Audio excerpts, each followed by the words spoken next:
Jean-Martin Charcot. Pensemos en ese nombre. No es solo una figura histórica, es el pilar sobre el que se construyó la neurología y, de rebote, la psiquiatría moderna. Su trabajo en la Salpêtrière fue mucho más que definir una especialidad. Nos heredó un método, un rigor clínico y un pensamiento tan visionario que la verdad sigue vigente. Vamos a desentrañar ese legado. Bienvenidos al canal educativo de la Escuela Militar de Medicina de México. Bien, ¿cuál es la ruta que seguiremos? Primero, el nacimiento de la neurología como tal. Después nos metemos de lleno a la Salpêtrière para ver su polémico trabajo con la histeria. Analizaremos las controversias que esto generó y de ahí saltaremos a su legado, que es impresionante, para cerrar con los mensajes clave para la práctica actual. Bueno, arranquemos por el principio. Y es que a Charcot se le conoce como el padre de la neurología. Y es curioso, porque su interés nunca fue el alienismo, como se le llamaba al estudio de las enfermedades mentales. Sin embargo, su enfoque, ese rigor científico que aplicaba, fue lo que sentó las bases para ambas disciplinas.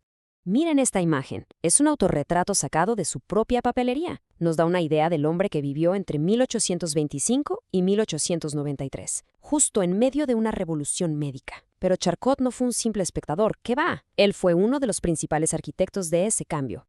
Y esto nos lleva directamente al lugar donde todo ocurrió, la Salpêtrière. Vamos a ver cómo este hospital, bajo su mando, se convirtió en el epicentro mundial de la neurología, creando una escuela que de verdad marcó el rumbo para las siguientes décadas. Su carrera fue, en una palabra, brillante. Fue un ascenso metódico. Fíjense, tesis doctoral en 1853. Gana el dificilísimo concurso de agregación en el 60.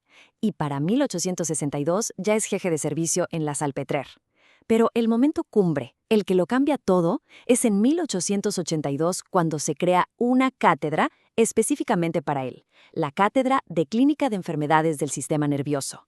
Ahí la neurología se hizo oficial. Y aquí está la clave de su impacto, la permanencia. Más de 30 años en el mismo servicio.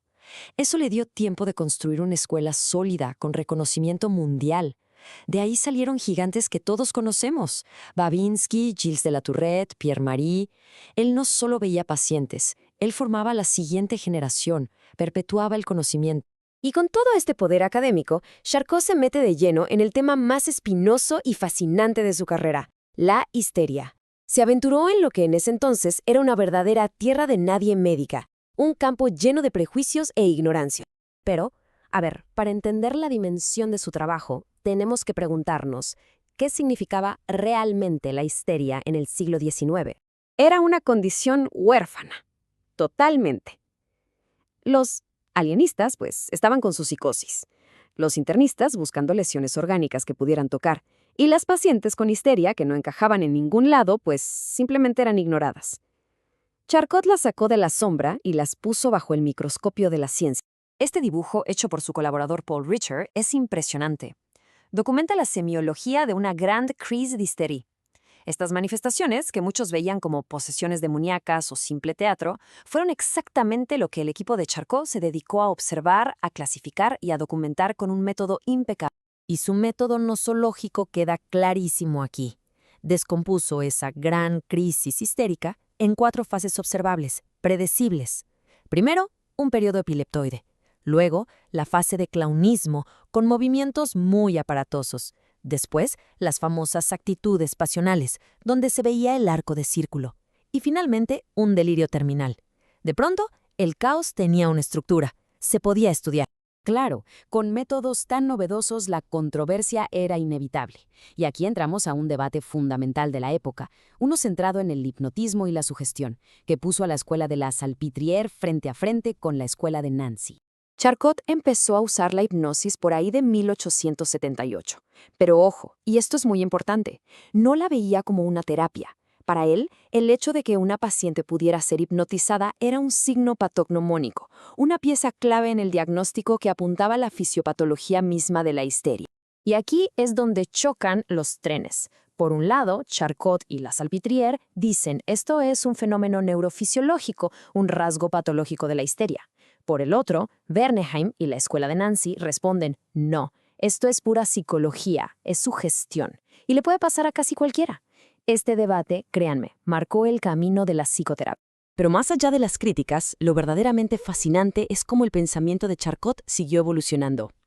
Ahora vamos a ver su legado más profundo, conceptos que estaban décadas adelantados a su tiempo y que, increíblemente, hoy la neurociencia moderna está validando. Imaginen la frustración. Autopsias en pacientes con parálisis histéricas y nada.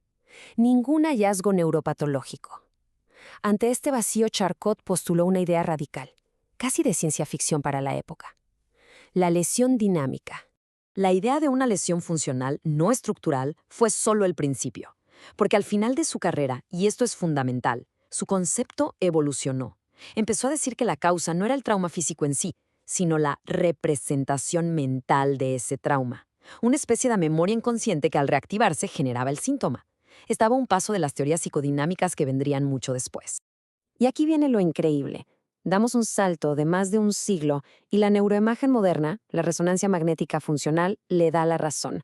Los estudios muestran patrones de activación cerebral completamente distintos en una parálisis conversiva y en una parálisis simulada. Prueban que no son lo mismo a nivel neurobiológico. Esa lesión dinámica de Charcot hoy tiene un correlato funcional que podemos ver. Muy bien, después de este recorrido, ¿qué nos llevamos a la práctica clínica, al día a día? Vamos a destilar toda esta historia en mensajes concretos y aplicables. Sinteticemos. Primero, fue Charcot quien estableció el abordaje científico de los trastornos funcionales sacándolos del oscurantismo. Segundo, su teoría traumática de la histeria, que además aplicó a hombres, rompió por completo los paradigmas de la época. Tercero, su idea de lesión dinámica sigue siendo un marco conceptual súper útil. Cuarto, y esto es crucial para la práctica, sobre todo forense, la neuroimagen hoy nos ayuda a validar la diferencia entre un trastorno de conversión y una simulación. Y por último, estudios con resonancia funcional han confirmado una relación neurobiológica entre hipnosis e histeria, dándole al final la razón a Charcot en un gran debate con Nancy. Y por supuesto, para quienes quieran profundizar en el tema, aquí se presentan las referencias completas del material que se utilizó para esta revisión, en formato APA séptima edición. Este análisis fue producido por el general de brigada médico cirujano Humberto Carrasco Vargas. Muchas gracias por su atención.